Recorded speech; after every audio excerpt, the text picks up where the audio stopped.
Did you want to study law but don't quite meet the entry requirements? Maybe you didn't get the ATAR you need. Maybe you're in year 10 or 11 and you're just thinking, man, that 98, 99, I don't think that's going to be for me. Or maybe you studied year 12 years and years ago and you haven't studied anything since. Whatever your situation might be, I can guarantee you that there is some pathway that will get you into the Bachelor of Laws. We just have to find it. Did you know that there are at least 6 main pathways into law? Today we're going to go through all 6 of the options and help you find the best one for you. The most appropriate one will depend on a variety of factors. What time of year it is that you're watching this video and that you're starting to think about applying for law. If you got an ATAR or not, the uni that you want to go to if you have a specific one in mind, if you have any other area of interests, and your financial situation. So these are the types of questions you need to be asking yourself as we go through these pathways. So let's get to it. Okay, the first one is early entry. This pathway option will apply to you if you're still in school, you're in either year 10 or 11 or just the beginning of year 12. If you're about to sit your final exams, you're at the end of year 12, this pathway won't apply to you. It'll be a little bit too late. If you're a mature age student, then this also won't apply to you. So feel free to just jump ahead to the next one and I'll put the timestamp here of where that is. Basically, early entry allows you to receive an offer to study at that university before you even get your final results. Some universities release these offers before you even sit your trials. So a lot of institutions have early entry and each early entry scheme is quite unique. Early entry schemes normally look at your year 11 results and some other criteria. It takes into account factors outside your final results, rewarding things like community service, leadership, extracurricular activities, socioeconomic disadvantage, being in a rural area or regional town, maybe having a passion for law specifically, getting a recommendation from your school or from your principal, and the school that you attended. Just remember, at each institution there are different schemes and they can vary quite drastically. So even if you don't meet the criteria for some early entry schemes, you're bound to meet the criteria for at least 1 or 2. You can't be considered if you don't apply, so make sure you apply for as many as you can. Okay, number 2, other entry schemes. So normally the entry schemes for law are quite specific to law. So they might be a law entry scheme or a pre-law pathway. But again, the entry scheme can vary depending on the institution. So some of them will require that you're still at school and some of them will be open to our post-school applicants. I think this will be best explained with an example. So some entry schemes will look at the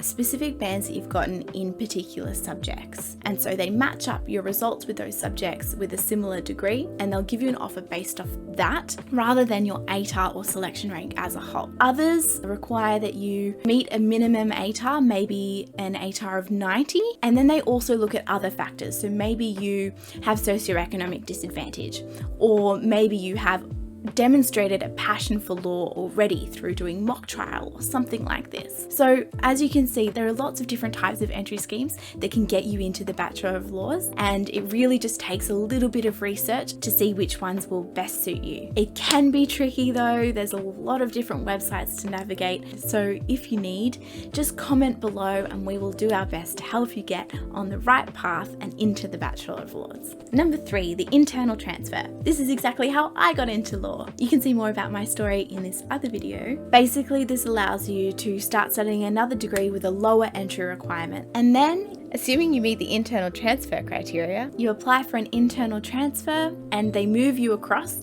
into the Bachelor of Laws. This is an extremely popular pathway because it allows you to start studying straight away. The subjects that you've studied in your first degree, normally they can be brought across and put into the elective section of your Bachelor of Laws. What this means is you haven't wasted any time and it's just a really great pathway into the Bachelor of Laws. Number 4 is the external transfer. Similar to the internal transfer, it allows you to start studying straight away. This is a great one if you want to start studying law straight away, but you didn't get an offer into the university that you really want to go to. So for example, say you want to study law at Australian National University, ANU, but for a few reasons you might not be able to start ANU straight away. Scenario number 1, you didn't get an offer for any course at ANU. Either you didn't apply or you weren't eligible. Scenario number 2, maybe you live in a different state. Maybe you live in Victoria or Queensland, New South Wales, and you can't move to the ACT just yet. Scenario number 3, you didn't get an offer for Bachelor of Laws at ANU, but you got an offer for Bachelor of Laws at another institution, and you're really quite keen to get started on your study. In each of these scenarios, an external transfer would work perfectly.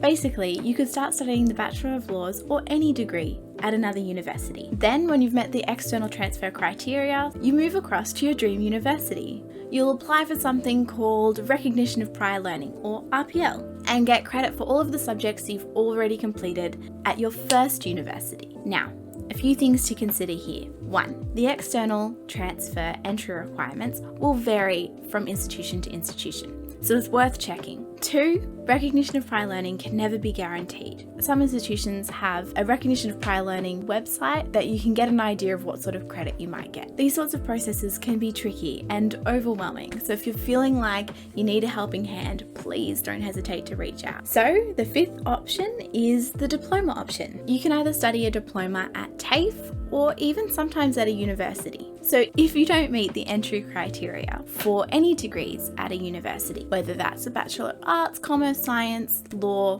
whatever it might be, the diploma will be a really good option. A lot of institutions accept the diploma as a mode of entry. If you study something like the Diploma of Laws, then you can use that to get into the Bachelor of Laws and even maybe get recognition of prior learning too. Keep in mind that some universities actually have a Diploma of Laws program as a specific pathway for people to get into the Bachelor of Laws. Some of them even lead you directly into the second year of Bachelor of Laws at that institution.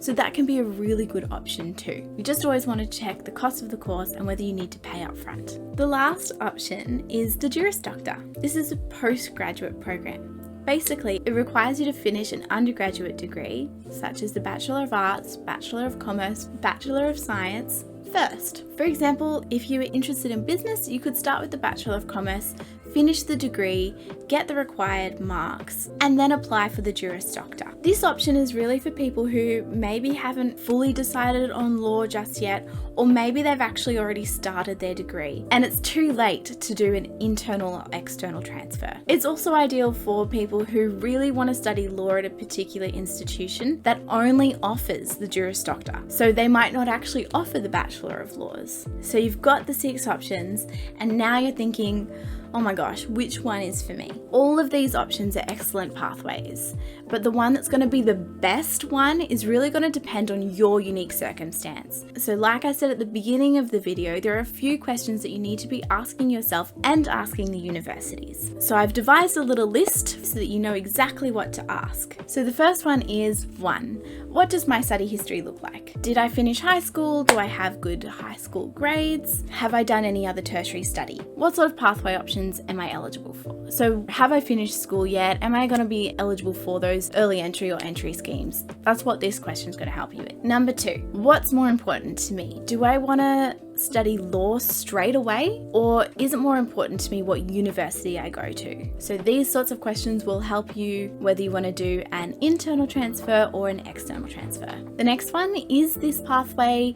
any extra cost to me? And if it is, can I afford it? What's my financial situation like? Can I afford to pay up front, or do I need to make sure that there's a loan scheme available? And the last one, does this add any extra time? It may seem like a really daunting task, but I promise you it will be worth it. If the Bachelor of Laws is really what you want to do, then it will be worth your time and effort. Now, if none of these pathways seem like they're the right fit for you and your individual circumstances, don't stress. There will definitely be other pathways available to you.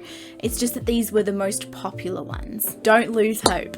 Your compass will definitely be able to help you find the right pathway for you, even if it's just a little less common. So if you need help navigating the road into law school, please don't hesitate to reach out, and we have a free Kickstarter call, which means you can get started for free. In the meantime, if you're interested to see how we both used pathways to get into our dream degree, definitely check out the other videos on our channel, and comment below if you have any questions about any pathways at all, whether they be for law, specific universities, or any other degree. We're more than happy to help you out. So just comment below all of your questions and we'll have a chat.